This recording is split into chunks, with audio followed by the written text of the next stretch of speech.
I'm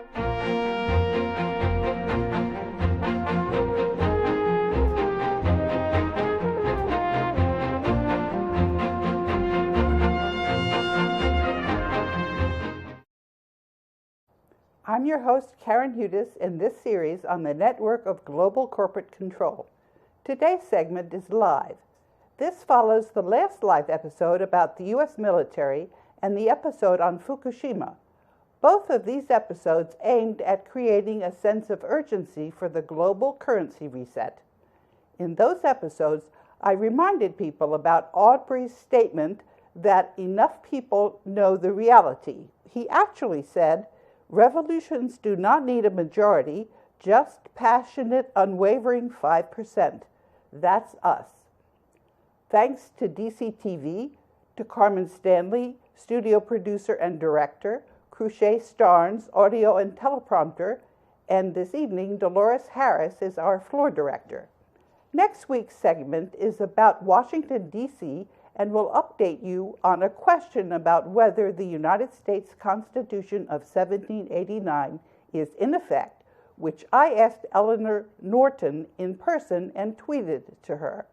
We have already succeeded in convincing a critical mass of people of the ultimate reality of humanity's wealth in the global debt facility and the banking cartel's lies. Reality is manifest. This is sometimes referred to as the 100-monkey effect. The Italian documentary La Santissima Scimmia, which has a 4-minute interview about the network of global corporate control, was published on YouTube in January, and I wanted to show you the 4-minute clip now.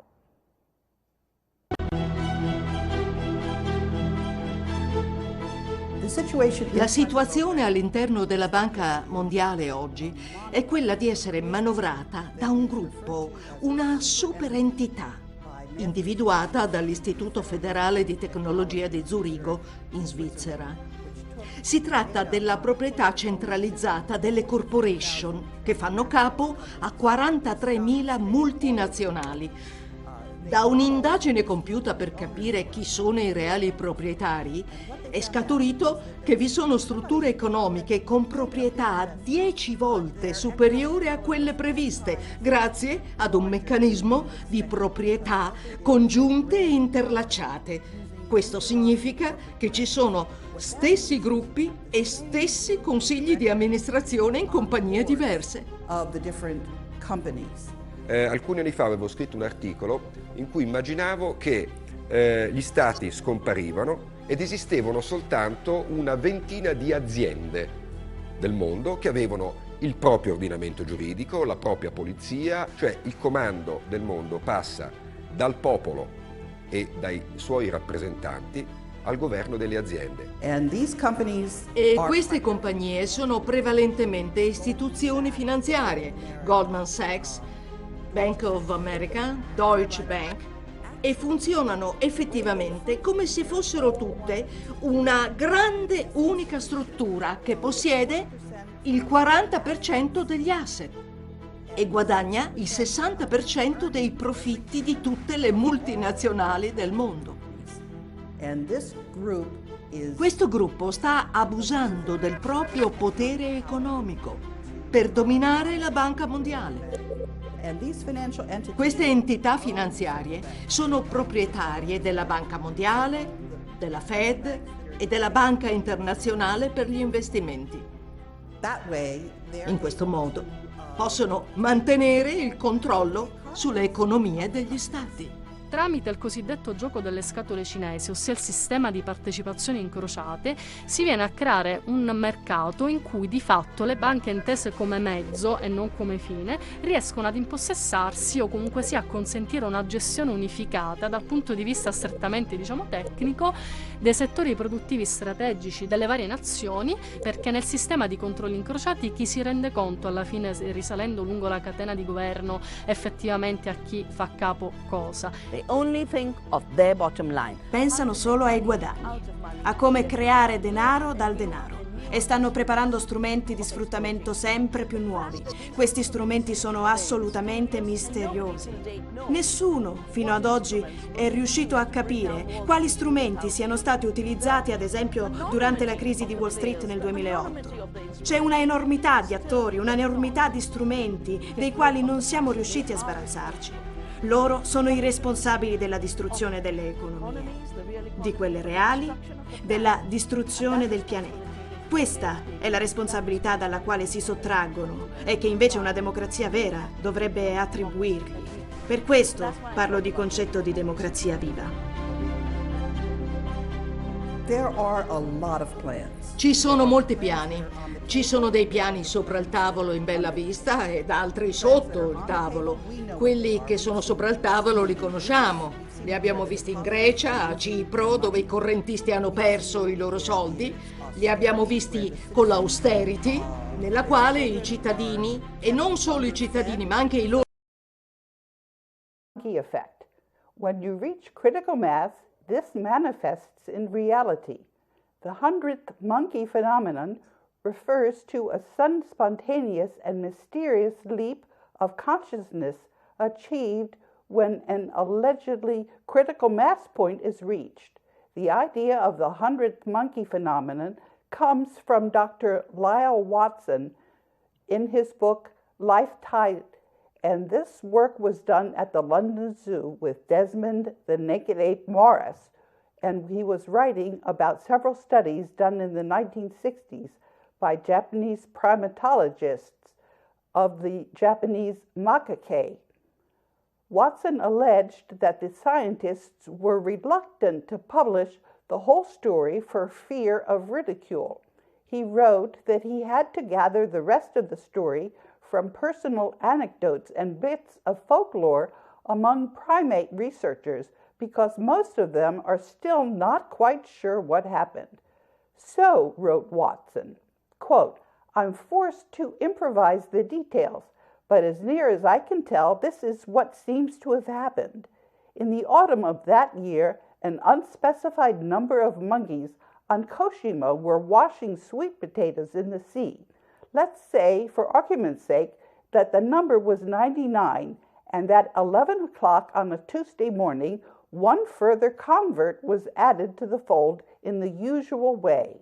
But the addition of the 100th monkey apparently carried the number across some sort of threshold, pushing it through a kind of critical mass, because by that evening, almost everyone was doing it. Not only that, but the habit seems to have jumped natural barriers and to have appeared spontaneously, like glycerin crystals in a sealed laboratory jar, in colonies on other islands, and on the mainland in a troop at Takashikiyama. Yes, according to Watson, one monkey taught another to wash sweet potatoes, who taught another, and soon all the monkeys on the island were washing potatoes where no monkey had ever washed potatoes before. When the 100th monkey learned to wash potatoes, suddenly and spontaneously and mysteriously, monkeys on other islands with no physical contact with the potato washing cult started washing potatoes. Was this monkey telepathy? One explanation is the collective unconscious. The banking cartel and the rest of humanity are now in a direct duel with me as Overseer Mandate Trustee. I'm embedded, as it were, in the Board of Governors of the World Bank and IMF and in the rest of humanity. I'm going to be letting everyone know what's going on, and you all will be the first to get a progress report. There's absolutely no possible scenario for the banking cartel to win. Either we have a global currency reset, or we all land in World War III. The likelihood that we have a global currency reset is 90 to 95%. We're following the power transition model from the United States National War College. The silence from Donald Trump, Neil Gorsuch, and Joseph Dunford, this is an admission of guilt. There is no other explanation. I'm reinforcing this message here and now. Right now, it appears as if the banking cartel is trying to convince people of a different reality, but there is only one reality.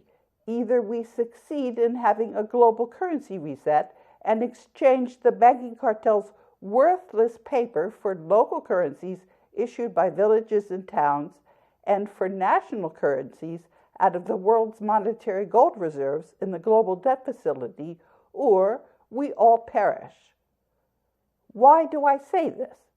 Because agents of the banking cartel are now lying and trying to manufacture an audit of gold held by the Fed. There is no audit of gold held by the Fed. That is to say that the only audit was on paper. There was no actual physical audit. The Fed has no gold. The Fed purchased the gold, which it returned to Germany on the open market. The Fed is now bankrupt from the $270 trillion worth of bonds that it issued in the 1930s, and the interest on those bonds has been compounding. The Treaty of Versailles bonds, that's another name for those bonds, that is held by the global debt facility, they're now worth over $2 quadrillion. I recorded financing statements, that's UCC-1 forms, with the 11 secretaries of state of the states in which the Federal Reserve banks are located. When Jesse White, who is Secretary of State of Illinois, tried to void the financing statement against the Federal Reserve Bank of Chicago, the Board of Governors of the World Bank and IMF overruled Jesse White. The banking cartel is now using its agents to claim through a bogus Freedom of Information Act request that there was an audit of the physical gold held by the Fed. In reality, there has only been a fraudulent paper audit. There was never a physical audit. And Silver Dollar and Coase Janssen published some Freedom of Information Act requests and responses, and this is only a hoax and fake news. The Freedom of Information Act information is a total lie. It was manufactured after the fact. It doesn't require any certification when you have a bogus Freedom of Information Act response. How do I know this? It's because the Treasury and Office of Inspector General audit was only done by looking at a paper schedule.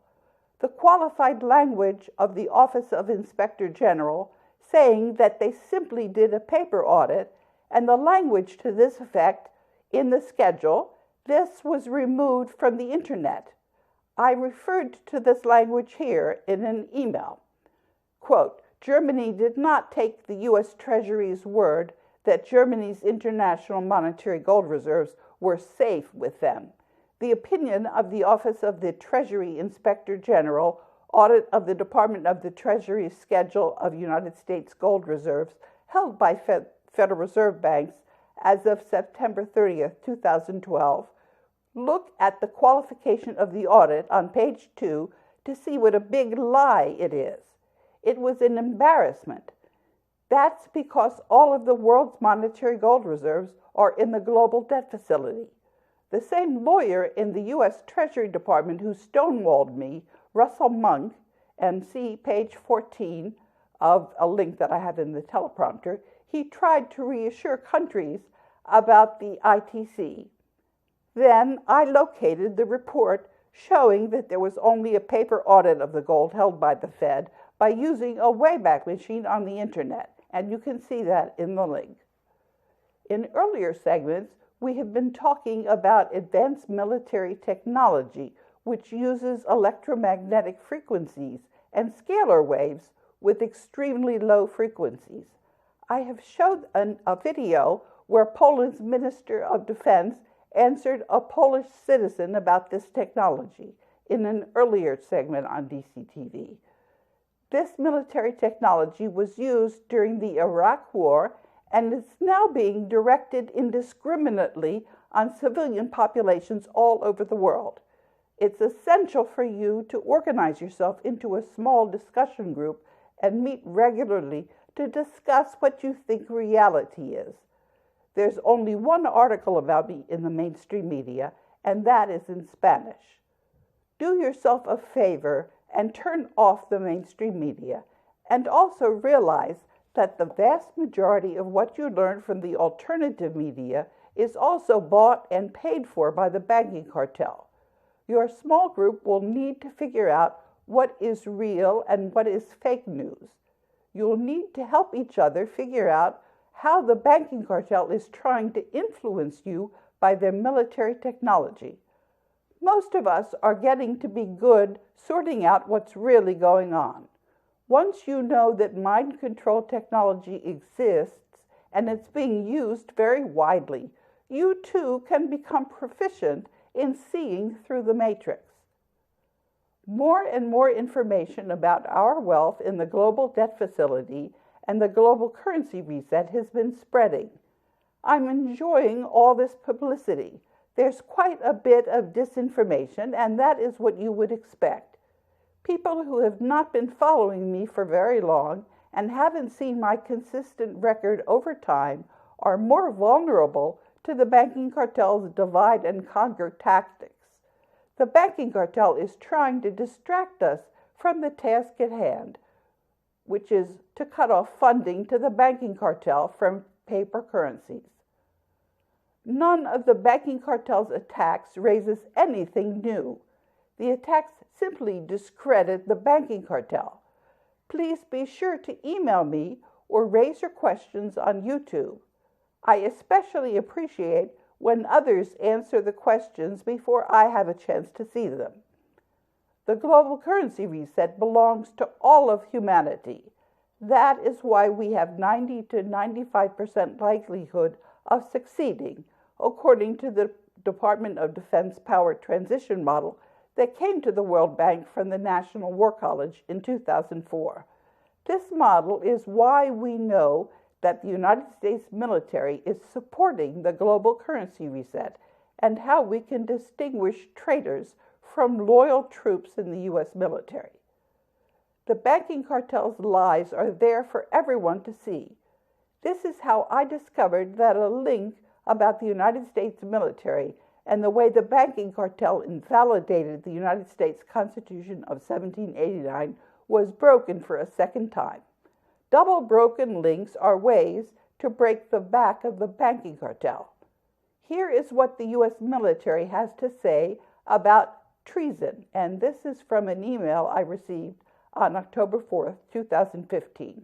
Quote, I've been helping medias for the past 3 years, Press TV, RT, and several others, and I've been on the front line and have seen things that people never thought existed. I have ties to the militias and military. We have 70% of the U.S. military on our side. In an editorial in the New York Times, General John Spencer was trying to isolate the U.S. military from social media to shield the traitors like General Dunford from the truth, and this has only backfired. The banking cartel helps me write these teleprompters. I just look to see what the banking cartel is trying to hide from you, like a link that I have in the teleprompter telling the governors of the United States about corruption, which was published just before the annual meeting of the World Bank in 2016, when the Board of Governors of the World Bank and IMF approved the global currency reset. Another proof was when the military prevented the nuke of Charleston in 2013, and when Heather Cole prevented the launch of a nuclear attack against the Russians. When Chuck Hagel left as Secretary of Defense, he put in an extra layer of approval for a nuke being utilized by the U.S. military. Heather Cole was arrested for refusing to authorize a nuke dropped on Russia. The power transition model identifies who in the U.S. military is betraying the United States national security interest.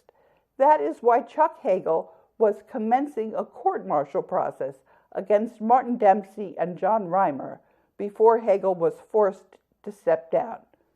The U.S. military is on the side of the Coalition for the Rule of Law. The ultimate proof, of course, is the weakness of the Federal Reserve note. The U.S. military strength is underpinned by the United States monetary gold in the global debt facility. Germany and Japan, who depend on the United States military for their defense, are simply not going to allow the Federal Reserve note to crash. For that matter, the people in the U.S. are not going to hand over their pensions and bank accounts to the banking cartel either. The banking cartel is insolvent and is getting wound down in the global debt facility. The traitors in the U.S. military know that they are surrounded by loyal troops. At the end of the teleprompter for the segment that aired on the 22nd of February 2017, there was a publication of a warrant for my arrest by Interpol, and this was issued by Bertrand Badre as acting president of the World Bank. Badre was also trying to invalidate the global debt facility that contains the world's monetary gold reserves and other precious metals, gemstones, art treasures, and other wealth.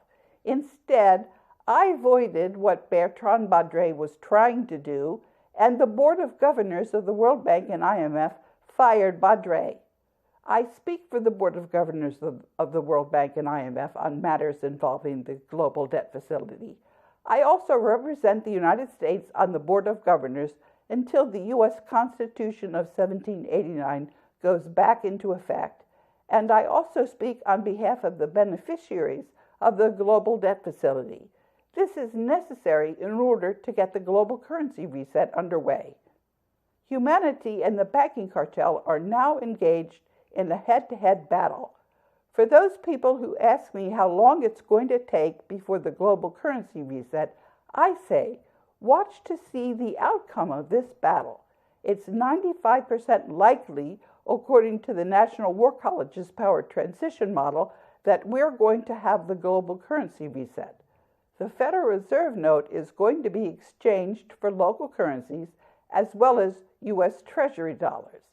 The Treasury dollars are ultimately going to be exchanged for aurum, minted from the U.S. monetary gold reserves in the global debt facility.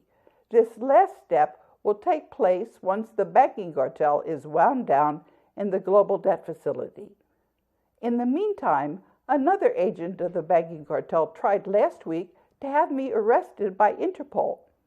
I told Tiburcio Villamor Marcos that he was not gutting humanity's assets after Ferdinand Marcos assigned them to the global debt facility and after the statute of limitations has voided any other claims to the assets in the global debt facility.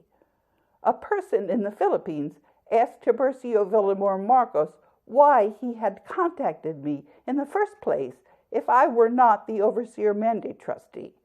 On March 1st, there was an email that I received, and it said, "Dear Ma'am Karen, greetings. I've another question. I have asked the Alpha Omega World Development Marshall Program through their Facebook account about your role in the global debt facility. They replied by saying that you're a scammer. I then asked that if you're a scammer, why then did they ask you for your cooperation?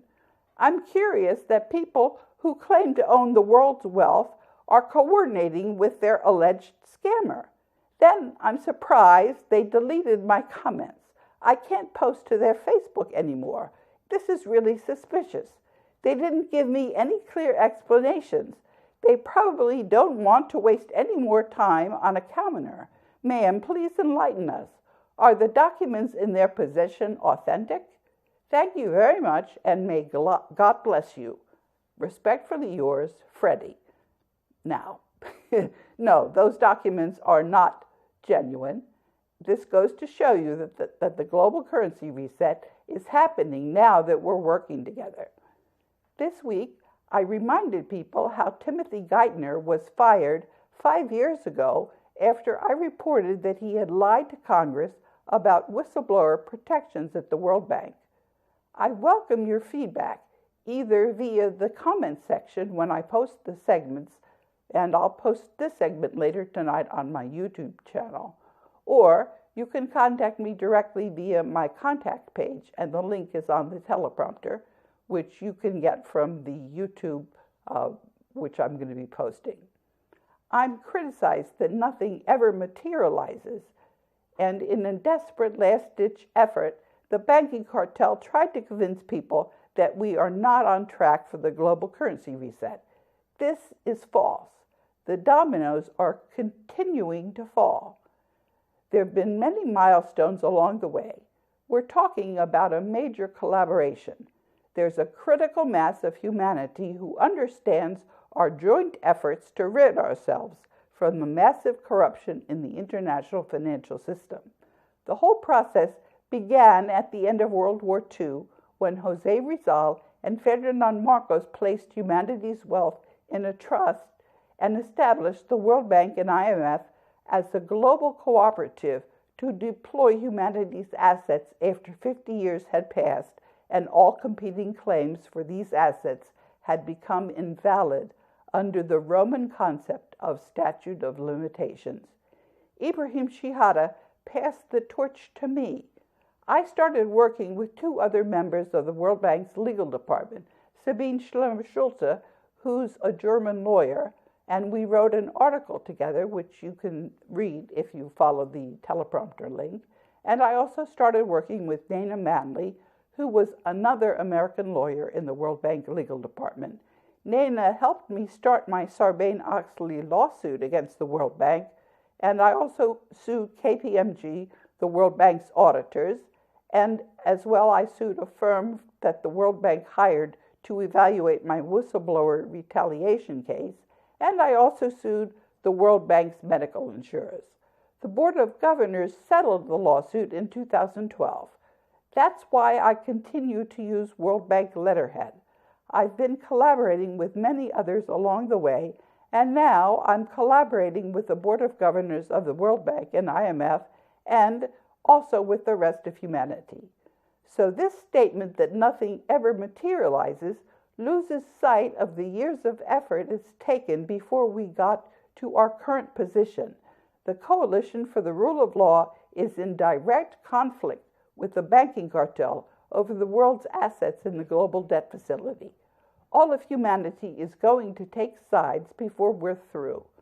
We've already listened to Luciano Pavarotti's Nessun Dorma because we anticipate the inevitable victory with the 90 to 95% likelihood predicted by the U.S. National War College's power transition model.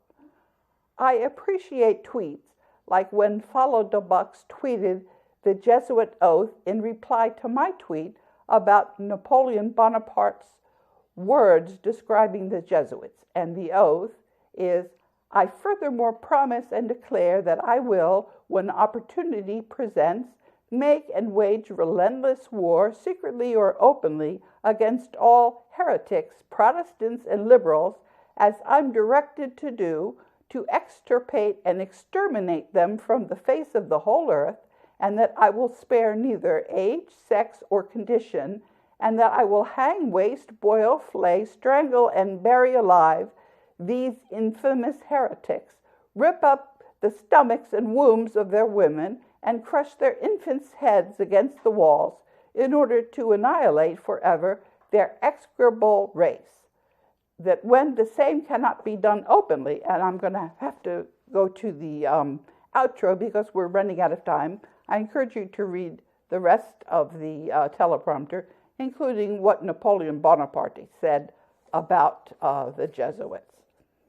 I want to thank you for listening to another segment of the Network of Global Corporate Control. Many people have learned about the corruption in our money system and about humanity's wealth in the global debt facility. We have reached critical mass. Jose Rizal, then Superior General of the Society of Jesus, and his lawyer, Ferdinand Marcos, established the global debt facility. Until next week, I'm your host, Karen Udis. Stay tuned.